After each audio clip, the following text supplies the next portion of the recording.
Tapi sebelum itu kita mau berdoa. Terima kasih Bapa, terima kasih Yesus, Kau sungguh baik dalam hidup kami Tuhan. Kami sangat bersyukur melihat Tuhan yang seperti Engkau. Terima kasih untuk nafas kehidupan buat kami. Terima kasih untuk kesempatan yang diberikan kepada kami pada pagi hari ini sehingga kami dapat hadir di tempat ini Tuhan. Dan setiap kami Tuhan anak-anak-Mu, kami rindu untuk lebih lagi memuji, kami rindu untuk lebih lagi menyembah-Mu Tuhan. Yes. Terima kasih Tuhan. Kiranya Engkau memberkati ibadah ini dari awal pertama hingga akhirnya. Hanya dalam nama-Mu kami berdoa dan mengucap syukur. Haleluya.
kehendak-Mu yang terbaik atas hidup kami, kehendak-Mu yang terbaik atas keluarga kami, bahkan seluruh aspek kehidupan kami.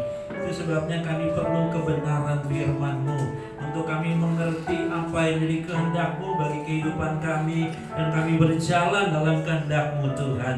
Sebabnya urapi kami semua dan nyatakan isi hati-Mu bagi kami, dalam nama Tuhan Yesus Kristus. Sama-sama katakan amin. Kita berikan kemuliaan yang mulia. Shalom saudara. Shalom. Kurang oke shalom. Namanya DB Agape. Ya, harusnya lebih oke. Shalom saudara. Shalom. Nah begitu dong. Kalau udah menggelegar itu baru DB Agape.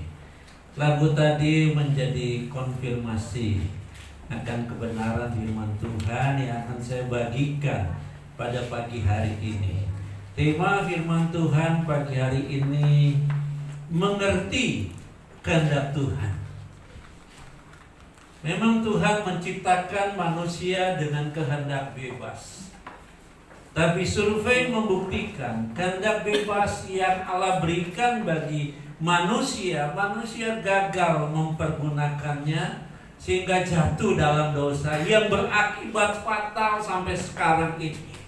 Bahkan kalau kita mau jujur, kehendak bebas yang Allah berikan bagi kita, kecenderungannya hanya untuk kepentingan diri kita sendiri, hanya untuk kepentingan keluarga kita sendiri, hanya untuk kita rasakan betapa enaknya ya kalau seperti ini. Tapi hari ini mari, biarlah kehendak bebas yang Tuhan berikan bagi kita, kita mau serahkan kepada Tuhan, dan kita mau mengerti apa yang menjadi kehendak Tuhan bagi hidup kita. Dan kita mau berjalan dalam kehendak Tuhan. Dan saya percaya selama kita berjalan dalam kehendak Tuhan, hari ini lebih baik dari kemarin, besok lebih baik daripada hari ini. Mari kita lihat saudara kitab kita dalam kitab 2 Raja-Raja pasal yang kedua. Ini lebah kecil ini. Iya. Itu pas ngangap masuk mulutnya repot juga. Nah, saya tangkap nyamuk. Ya, 2 Raja-Raja pasal yang kedua, ayat yang pertama sampai dengan ayat yang ke-15. Kita tidak membaca ayat ini seluruhnya, kita hanya membaca ayat yang supaya enggak kebanyakan bacanya. Ayat yang ke-9 sampai dengan ayat yang ke-14. Ya.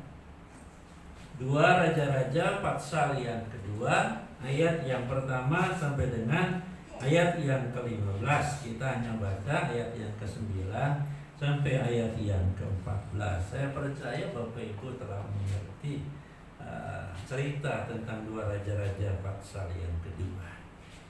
Yang tidak bawa Alkitab bisa lihat ke depan.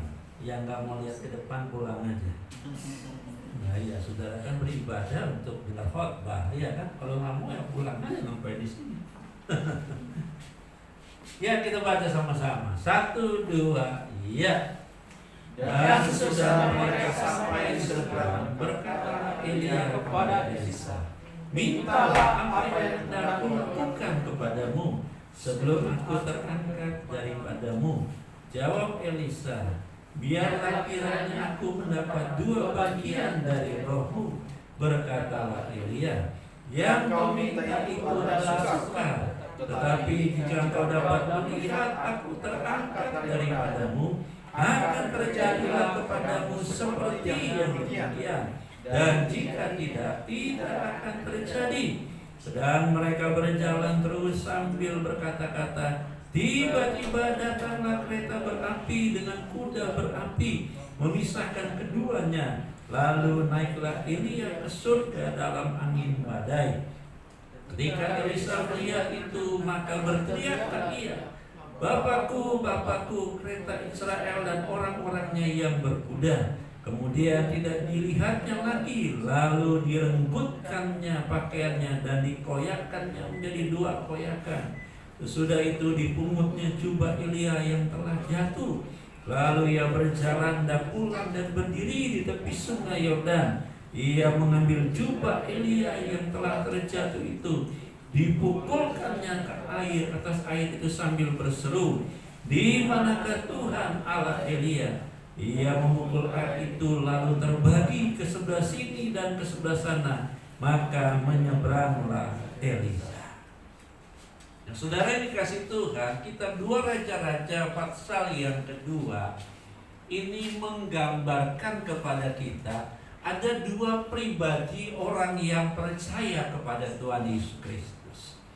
Yang pertama digambarkan soal sosok yang bernama Elisa. Yang kedua rombongan para nabi. Alkitab berkata pada waktu Elia dan Elisa berjalan sampai ke Gilgal, dia melanjutkan perjalanannya terus sampai ke Betel. Begitu sampai di Betel, Elia dan Elisa bertemu dengan rombongan para nabi. Dan rombongan para nabi ini berkata kepada Elisa, "Tidak tahukah engkau bahwa Tuanmu atau gurumu atau rabimu hari ini akan diangkat oleh Tuhan?" Elisa bilang, "Aku tahu, diamlah."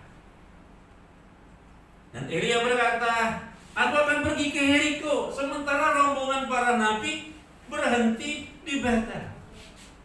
Begitu sampai di Yeriko, dia ketemu lagi dengan rombongan para nabi dan bertanya hal yang sama dan berkata hal yang sama.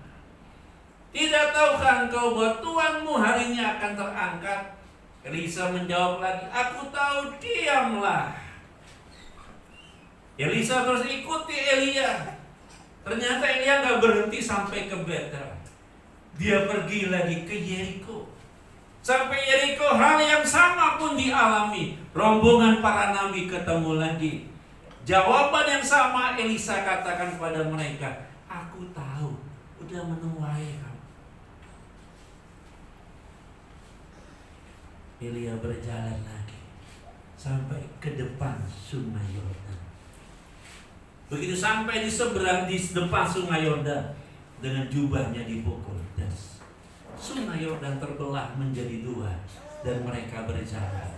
Dan dengan baik-baik, begitu sampai di seberang sungai Yordan, Elia berpikir, pasti ada sesuatu yang dikehendaki oleh Elisa sampai dia ngotot ikuti aku. Dari Gilgal sampai ke Betel diikuti terus. Dari Betel sampai ke Yeriko dia ikuti terus. Dari Yeriko sampai ke seberang, sebelum menyeberangi sungai Yordan, dia ikuti terus. Bahkan sampai menyeberang sungai Yordan, dia terus mengikuti aku terus. Pasti ada sesuatu yang dia inginkan. Itu sebabnya dia bertanya, "Sebenarnya apa sih yang kau mau sampai kau capek-capek ikuti aku?" Sementara yang rombongan para nabi mereka ada di seberang sungai Yordan. "Apa yang kau mau?" Pasti ada sesuatu yang kau inginkan. Gak mungkin gak. Karena kau mengikuti aku begitu luar biasa. Apa yang kau mau? Saat itu Elisa ngomong dan mengagetkan Elia. Dia bilang, "Aku minta 2 bagian. Kata 2 bagian ini mengandung pengertian, aku minta 2 kali lipat kepercayaan yang Allah berikan kepadamu. Aku minta supaya 2 kali lipat aku terima." Ini satu permintaan yang sukar. Itu sebabnya Elia berkata, "Permintaanmu enggak gampang, permintaanmu sukar. Tapi sekalipun sukar, sekalipun mustahil, kalau engkau dapat melihat aku terangkat." Hanya dia berkata, "Kalau engkau melihat aku terangkat, maka apa yang kau kehendaki, sekalipun mustahil." 2 bagian saudara, berarti 2 kali lipat. Kepercayaan yang Elisa minta dari Tuhan, supaya dia mendapatkan kepercayaan 2 kali lipat lebih besar yang Tuhan berikan bagi Elia. Wah, ini kan luar biasa sekali. Elia bilang, "Kalau kau lihat aku terangkat, itu terjadi."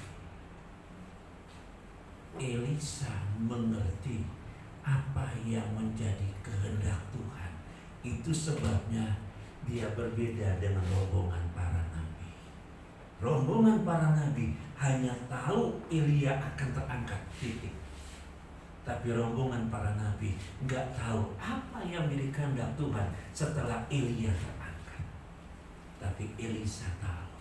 Hari ini kita mau belajar apa yang menjadi kehendak Tuhan sesuai dengan 2 Raja-Raja pasal yang kedua ayat yang pertama sampai dengan ayat yang ke-15. Yang pertama, kehendak Tuhan sesuai dengan 2 Raja-Raja pasal yang kedua ayat pertama sampai yang ke-15. Yang pertama, Elisa tahu bahwa kepercayaan yang Tuhan berikan bagi gerejanya, bagi orang percaya, tidak boleh dan tidak akan pernah berhenti. Ini yang pertama. Elisa tahu bahwa kepercayaan yang Tuhan berikan bukan hanya cukup sampai ke Elia. Sebab ada banyak hal yang Elia belum selesaikan. Memang Elia telah membunuh 450 Nabi Baal dan 400 Nabi Asyera. Tapi masih ada dedengkotnya yang bernama Isabel yang masih hidup. Masih ada pemuja-pemuja berhala yang lain yang tinggal di Israel. Berarti pekerjaan Tuhan belum selesai. Hari ini dengar baik-baik, kepercayaan yang Tuhan berikan bagi saudara dan saya gak akan pernah berhenti. Mengapa? Karena pekerjaan Tuhan belum selesai. Sebab Alkitab berkata, Dia akan berhenti kalau setiap umat manusia telah mendengar kabar baik. Belum seluruh umat manusia mendengar tentang Injil keselamatan. Tinggal sedikit lagi. Berarti masih ada kepercayaan yang Tuhan berikan. Itu sebabnya Elisa ngotot. Masih belum selesai ini. Masih belum selesai. Masih ada Isabel yang harus dibinasakan. Masih ada pengikut-pengikut Baal yang harus dibuat bertobat kalau perlu dibinasakan. Hari-hari ini saya percaya kepercayaan yang Tuhan berikan bagi saudara dan saya tidak dapat dihentikan oleh situasi dan kondisi. Sekalipun Elia sudah dipanggil pulang oleh Tuhan, tapi Elisa tak tahu tongkat estafet itu harus diberikan bagi generasi berikutnya. Hari ini kepercayaan yang Tuhan berikan bagi saudara dan saya, selama kita mengerti kehendak Tuhan, kepercayaan itu gak akan pernah berhenti. Baik dalam pekerjaan saudara. Mungkin sekarang ini kita boleh memprediksi, keadaan sedang seperti ini, harga beras naik terus. Memang Presiden bilang harga berasnya turun. Di mana? Di Cipinang. Di Cipinang, di warung beras tetap aja naik. Keadaan semakin tidak menentu. Pasti masa depan begini. Itu analisa manusia.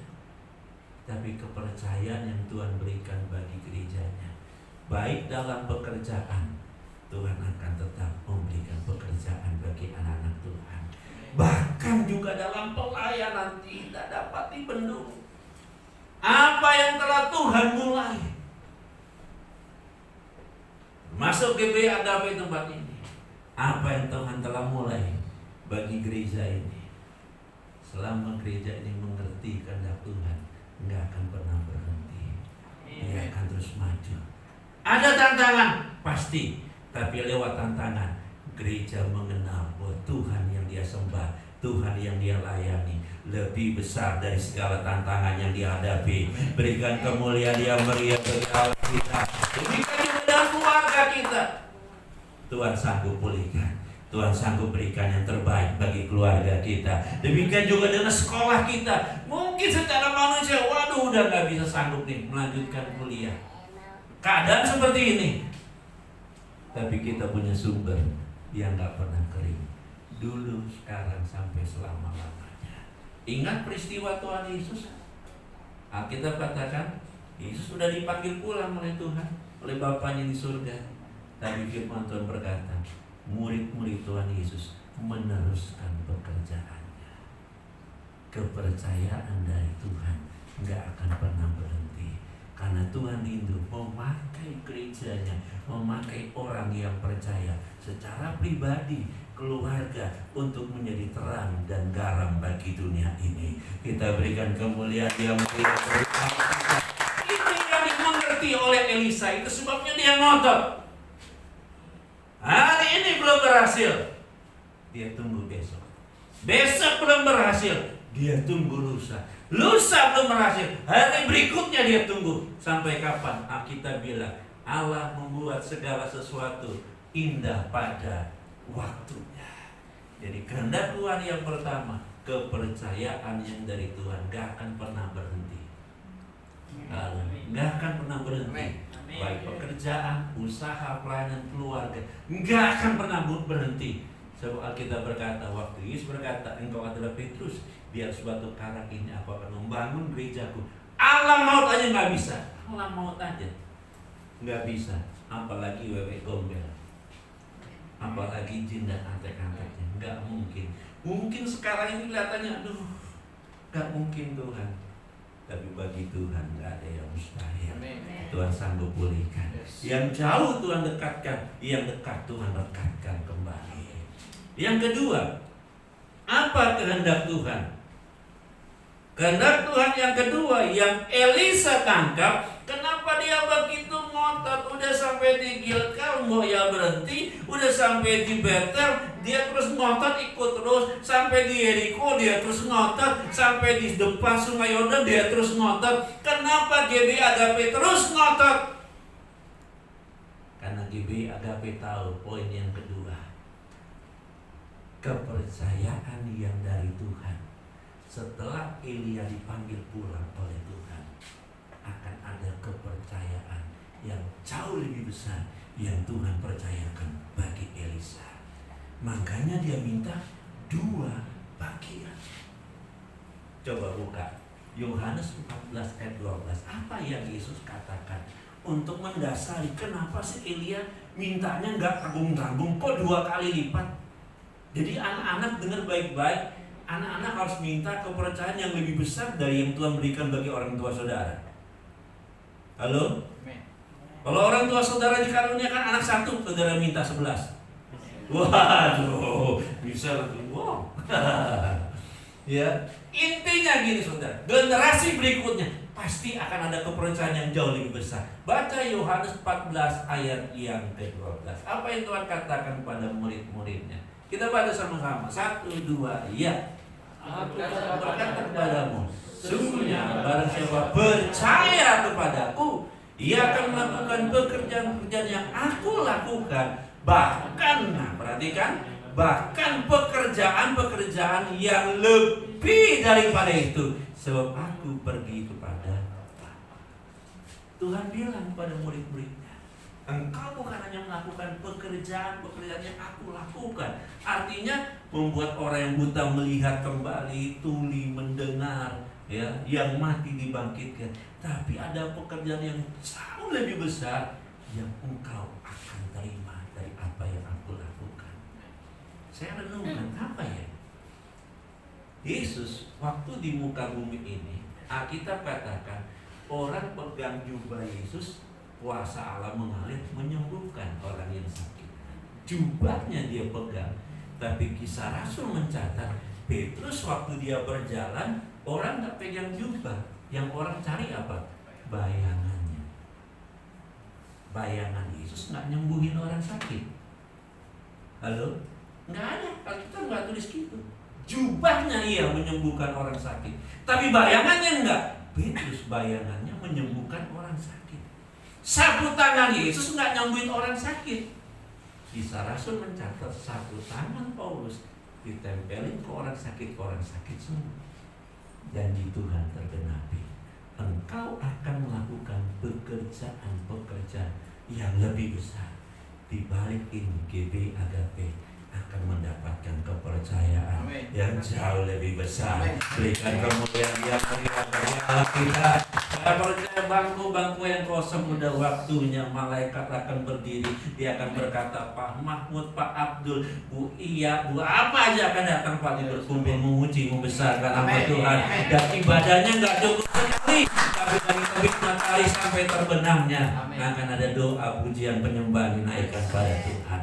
Baca 2 Raja ayat 13 ayat 20 sampai 21 sebagai konfirmasi bahwa benar kepercayaan yang Tuhan berikan bagi Elisa jauh lebih besar dibandingkan kepada Elia. 2 Raja pasal yang ke-13 ayat 20 sampai 21.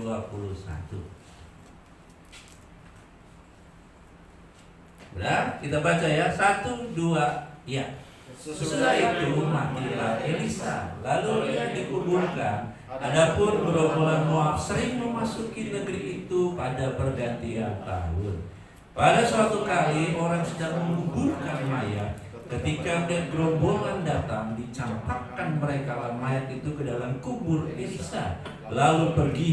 Dan demi mayat itu kena kepada tulang-tulang Elisa, maka hiduplah ia kembali dan bangun berdiri.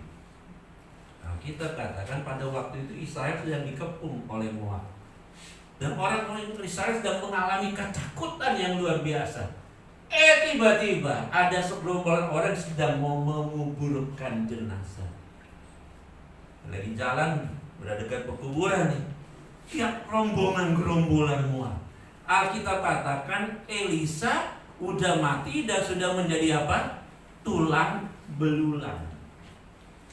Kalau saudara perhatikan, berarti Elisa sudah mati sekian tahun lamanya, sebab udah jadi tulang belulang. Kalau saudara ke TPU ingin memakamkan seseorang yang ditumpuk, ada peraturan di TPU minimal 3 tahun ke atas baru bisa ditumpuk. Karena ternyata menurut medis 3 tahun ke atas tubuh manusia baru tinggal tulang belulang. Itu juga tergantung formalinnya dan tergantung tubuh yang meninggal. 3 tahun ke atas berarti sudah beberapa tahun Elisa meninggal. Betul nggak? Karena udah jadi tulang belulang, udah menjadi legenda, udah ada dalam kubur beberapa tahun dan udah jadi tulang belulang. Tapi berarti orang mau nguburin mayat, ada gerombolan Moab saking takutnya dilemparin tuh mayat. Apa yang terjadi? Begitu kena tulangnya Elisa yang udah mati, udah gak bisa doain orang, udah gak bisa memberkati orang. Orang mati kena tulang Elisa, yang mati bangkit. Bukankah kepercayaan yang luar biasa yang Tuhan berikan? Kepercayaan yang Tuhan berikan sampai selama-lamanya akan Tuhan berikan bagi kita. Sekalipun Tuhan udah memanggil kita, waktu orang mengenang kita, oh si A dulu dia dipakai Tuhan luar biasa. Ada banyak hal yang dilakukan. Artinya pepatah dunia bilang begini, macan mati meninggalkan gading. Supaya gak ngantuk. Ini cuma ngetes aja.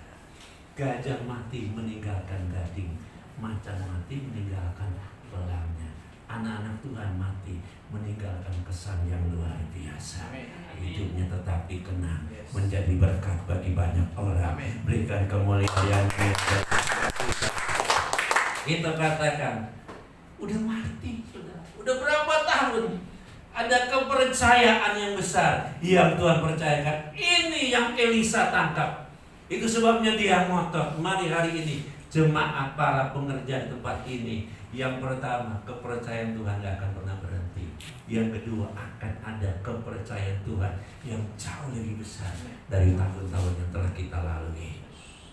Karena bagaimana caranya Elisa bisa mendapatkan itu? Yang pertama, waktu Elia nanya, aku minta 2 kali lipat dari apa yang Tuhan percayakan bagimu.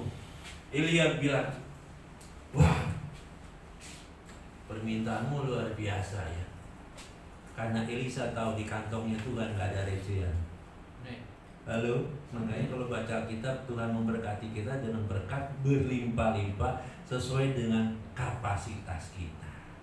Kalau kapasitas 1 galon gak mungkin toren dia berkati. Nanti luber terbuang semuanya. Kalau kapasitasnya toren, ya toren dia berkati. Tapi kapasitas yang kecil bisa diperbesar supaya semakin besar kepercayaan Tuhan berikan bagi kita. Itu sebabnya Elisa tahu Tuhan itu di kantongnya nggak ada recehan, makanya dia bilang aku minta 2 kali lipat. Dan Elia bilang permintaanmu mustahil, tapi bagi Tuhan nggak ada yang mustahil. Syaratnya kalau engkau melihat aku terangkat. Wow, apa yang kau minta sekalipun mustahil, nggak ada yang mustahil. Itu pasti terjadi. Tapi kalau kau nggak lihat, nggak akan terjadi. Poin yang pertama, Elisa fokus kepada Tuhan dan kepada kehendak Tuhan. Makanya dia bilang, aku tahu, dan diamlah. Karena fokusnya dia ke Elia. Dia tidak mau terganggu fokusnya. Dia terus memandang kepada Elia. Karena dia tahu kalau sampai dia terangkat, nggak lihat, selesai. Yang pertama, kita perlu fokus kepada Tuhan dan kepada kehendaknya. Jangan fokus kepada apa yang sedang kita alami.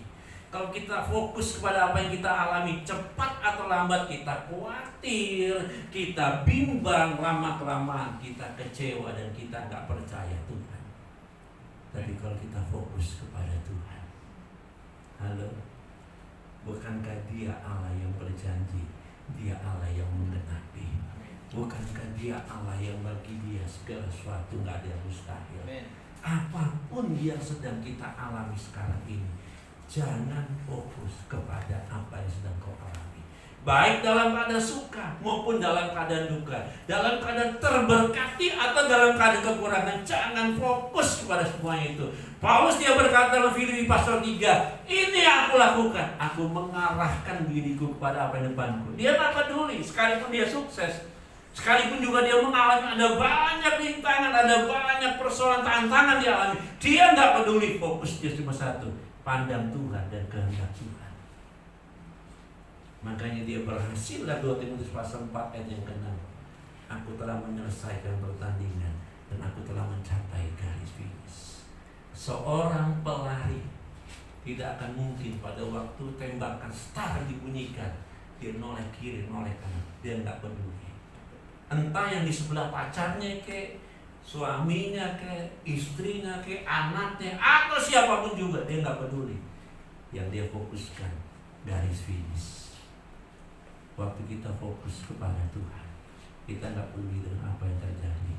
Kita tahu aku hadir di muka bumi ini untuk menggenapi kehendak Tuhan. Amin. Elisa dia fokus, dia lihat. Hari ini belum dapat, dia terus. Besok belum dapat, dia terus. Mari jemaat GB Agape, terutama para pengerja tempat ini, fokus. Jangan terpengaruh.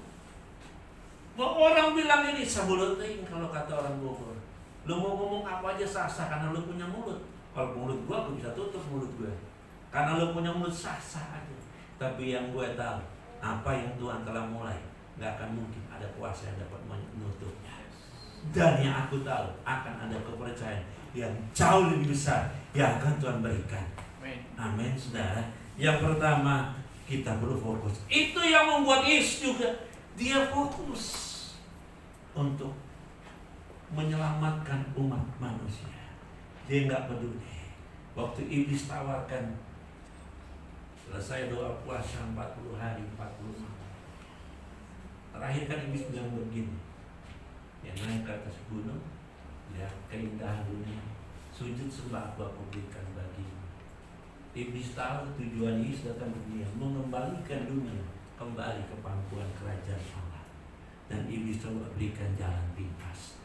Tapi Iblis bilang, enyahlah engkau iblis, siapanya kepada Tuhan Allahmu engkau sujud menyembah. Dia fokus pada tujuan Bapaknya di surga. Makanya Yohanes 14 berkata seperti ini, makananku ialah melakukan kehendak Dia dan menyelesaikan pekerjaannya. Hari ini mari saudara fokus. Amin saudara. Gak usah peduli. Gak usah peduli dengan apapun yang sedang terjadi. Gak usah peduli.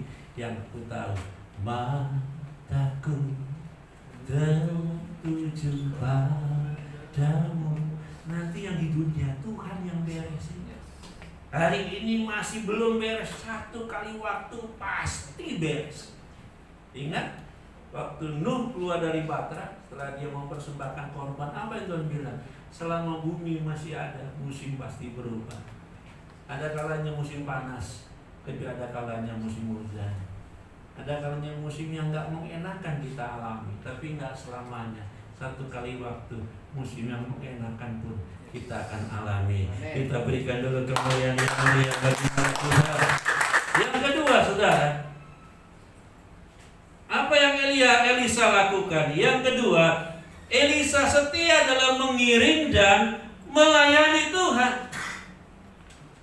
Sebab Elia nggak bilang nanti loh ya jam segini nih gua akan berangkat. Enggak, saudara. Elia cuma bilang, jikalau kau melihat aku terangkat, apa yang kau minta sekalipun mustahil, itu akan jadi.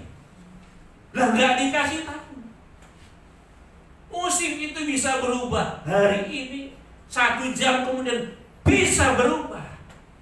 Ingat kisah Yusuf. Dapat mimpi, dapat visi, Yusuf tahu rencana Tuhan. Tapi apa yang dia alami? Keadaannya bertolak belakang. Bahkan fase terakhir dia harus masuk dalam penjara. Sesuatu yang mustahil di Indonesia aja. Orang yang terlibat dengan masalah dan dimasukkan dalam penjara tidak punya hak untuk dipilih menjadi caleg atau menjadi apapun juga. Tapi Yusuf justru Tuhan bawa sengaja masuk mengalami hal yang mustahil. Karena hal yang mustahil itu bagian Tuhan. Kalau yang gak mustahil bagian kita. Karena kita belajar 1 tambah 1 2. Itu bagian kita. Saudara gak perlu berdoa 1 tambah 1 berapa. Gak perlu berdoa. Kalau gak tahu ya aja Pak Gembala pasti tahu. Tapi kalau 1 tambah 1 sama dengan 1 juta, belajar iman.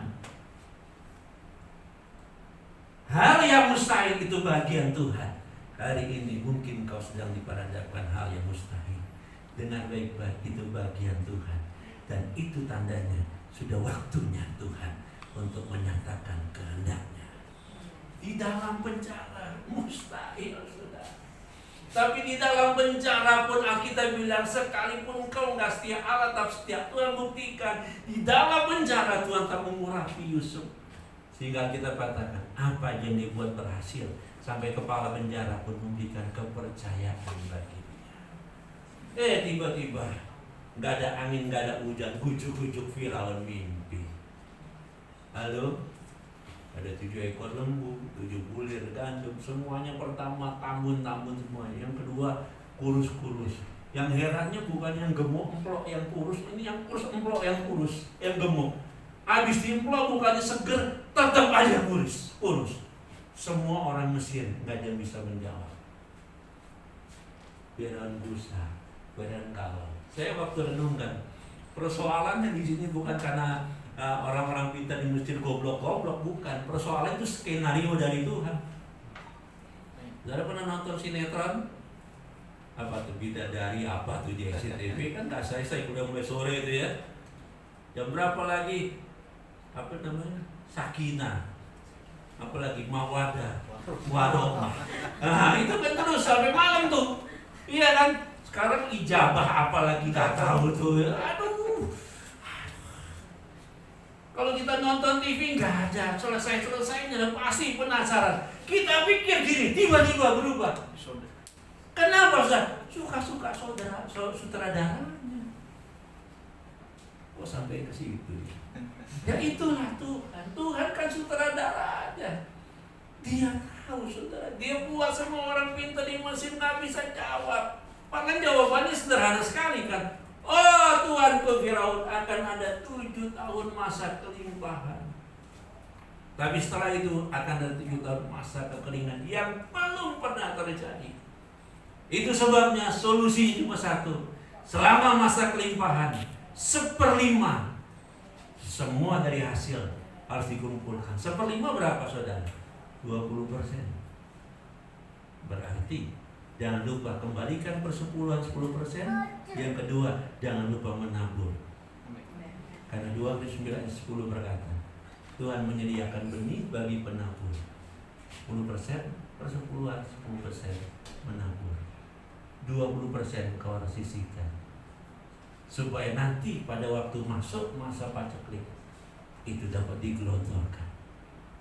Singkat cerita, Firaun bilang ini yang tepat dan rencana Tuhan tergenapi.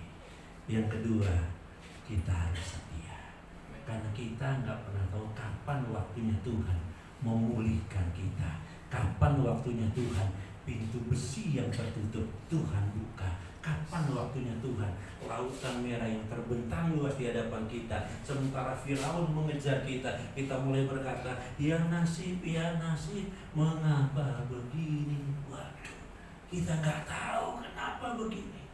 Kita nggak tahu, tiba-tiba Tuhan bilang, apa yang di tanganmu Musa? Tongkat. Nggak ada artinya tongkat yang biasa untuk nangon bebek atau mukul anjing kalau dia sedikit galak. Tapi Tuhan bilang, tongkat yang Musa pakai. Kalau kita pelajari, Alkitab katakan, ulurkan tongkat itu. Waktu diulurkan, angin timur yang keras membelah. Dan bukannya membelah, ditahan. Seaward sudah ada pada zaman itu. Halo, berarti seaward di Ancol nyontoh ini ya. Ya, tadinya kita lihat ikan, sekarang ikan yang lihat kita. Dua ikan yang tua, aneh gini ya manusia ya. Seperti ini rupanya manusia. Mereka seberang. Firaun mau ngikut-ngikut, dia pikir bisa. Begitu ada di tengah, disatukan kembali, selesai. Kita nggak tahu kapan waktunya Tuhan. Tugas kita setia. Elisa dari Gilgal ke Betel, Betel ke Yeriko, Yeriko ke depan Sungai Yordan, Sungai Yordan nyeberangi Sungai Yordan, di seberang Sungai Yordan, di situ waktunya Tuhan. Kita nggak tahu dan kita imani tahun 2024 adalah tahun bagi GB Agape. Amen. Kalau tahun bagi GB Agape berarti tahun bagi para pengerja dan jemaat GB Agape. Berikan kemuliaan yang mulia kita, akan ada kepercayaan yang besar. Yang gak punya anak, percaya punya anak. Minimal 12 orang, satu cadangan. Amin. Loh. Gak apa-apa lah kalau udah menikah ya gak apa-apa, bisa menambah satu lagi ya. Gak apa-apa, tahun ini kan di penghuni om gak ada satu lagi, puji Tuhan, mesti sepasang. Dapat ini ada nih. Gak usah takut, kalau Tuhan memberikan, Tuhan akan mencukupi seluruhnya. Yang ketiga,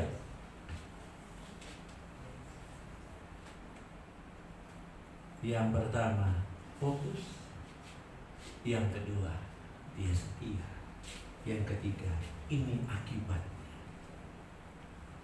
Untuk kehendak Tuhan terjadi, yang ketiga dia diperlengkapi oleh Tuhan untuk menggenapi kehendak Tuhan bagi hidup kita dan lewat kehidupan kita, bagi gereja ini dan lewat gereja ini. Bukan dengan kekuatan, bukan dengan kemampuan, bukan dengan pengalaman, bukan dengan apa yang kau miliki, tapi dengan perlengkapan yang dari Tuhan. Itu sebabkan kita berkata, dia terus memandang kepada Elia. Mungkin hari ini ada orang berkata, ngapain lo gereja di situ, jemaatnya sedikit, gembalanya di Bandung jauh, nanti kalau lo sakit kapan gembalanya datang? Gembala surgawi yang akan datang. Halo, kadang-kadang dan jemaat seperti itu, kalau nggak didatangi gembala kayaknya nggak afdol. Tadi saya beritahu pada saudara, kalau gembalamu belum sempat datang, gembala surgawi yang datang. Kalau dia lebih afdol dari segala-galanya. Diperlengkapi.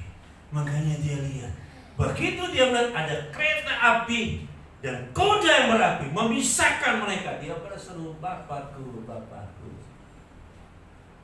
Jubah Elia ditinggalkan, dan dengan jubah itu Alkitab katakan Sungai Yordan yang menghalangi dia untuk menyeberang kembali ke Jericho, ke Betel, ke Gilgal, dia pakai, dia pukul. Just Sungai Yordan terbelah dua. Kisah Rasul 1:8 berkata, engkau akan menerima kuasa kalau Roh Kudus turun ke atas kamu. Kamu menjadi saksiku Yerusalem, Yudea, Samaria sampai ke ujung bumi. Kata saksi mengandung beberapa pengertian. Yang pertama, saksi kalau dalam persidangan adalah orang yang melihat satu kejadian. Betul atau betul? Jangan sampai di persidangan saksi, iya kata si A begitu, oh ini bisa pulang lo goblok banget lo saksi. Kata orang, lu lihat apa enggak? Kita melihat apa yang Tuhan kerjakan. Yang kedua, kata saksi mengandung pengertian dia menjadi salah satu pelaku. Halo, Tuhan ingin ini waktunya kita bukan hanya melihat si A diberkati Tuhan, si A disembuhkan, si A mengalami terobosan, si A mengalami pemulihan, tapi ini waktunya kita pun mengalami. Kalau orang lain mengalami, kita pun bisa mengalaminya. Bukannya kita menyembah Tuhan yang sama? Amin. Makanya kita katakan, tunggu aku di Yerusalem. Engkau harus pulang ke Yerusalem, kota yang beralaskan damai. Tanpa kedamaian kau tidak akan pernah diperlengkapi. Dan tanpa diperlengkapi, jangan mimpi apa yang menjadi kehendak Tuhan terjadi. Jangan. Mereka tunggu. Tiba-tiba Pentakosta turun. Dari mulut yang sama yang pernah bilang, aku bersumpah gak kenal siapa Yesus. Tapi dari mulut itu juga sekali dia berkhotbah, gak banyak yang bertobat. 3.000 orang bertobat. Kira-kira kalau jemaat ini 3.000 orang, berapa ruko yang diperlukan? Kok ketawa dong? Yang ketawa gitu ya. 3.000 orang itu nggak pakai mic loh, nggak ada sound system. Bayangin, berarti Petrus kan berkhotbah jalan sana jalan sini. Makanya saya khotbah jalan sana jalan sini. Ini cuma intermezzo aja ya. Tapi betul, Petrus berkhotbah jalan sana jalan sini. Kalau enggak, bagaimana mungkin yang lain dengar? 3.000 orang bertobat. Setiap hari orang Tuhan menambahkan jumlah orang yang percaya. Yang pelit medit berubah menjadi orang yang baik. Kita katakan orang-orang yang kayak datang membawa harta mereka dan bawa depan kaki rasul-rasul dan rasul-rasul membagikannya bagi orang yang kesusahan. Wah, luar biasa, terjadi ledakan rohani yang luar biasa. Ada kuasa Allah yang luar biasa terjadi. Mengapa saudara? Diperlengkapi. Hari-hari ini saya percaya kalau kita mengerti kehendak Tuhan, ending yang terakhir Tuhan akan memperlengkapi. Kalau Tuhan sudah memperlengkapi, itu awal dari terobosan, itu awal dari pemulihan, itu awal dari sesuatu yang baru yang akan kita alami. Berikan kemuliaan yang mulia bagi Allah kita. Itu terjadi atas Elisa, itu awal. Hingga rombongan para nabi berkata, roh Elia telah turun atas Elisa. Bukannya kita menyembah Tuhan yang sama? Halo? Saya imani hal ini. Kita semua alami, gereja Tuhan alami, sehingga gereja Tuhan nggak dipandang sebelah mata, tapi semua mata melotot melihat karya Tuhan, dan mereka akan berduyun-duyun datang sujud menyembah kepada Tuhan. Mari kita datang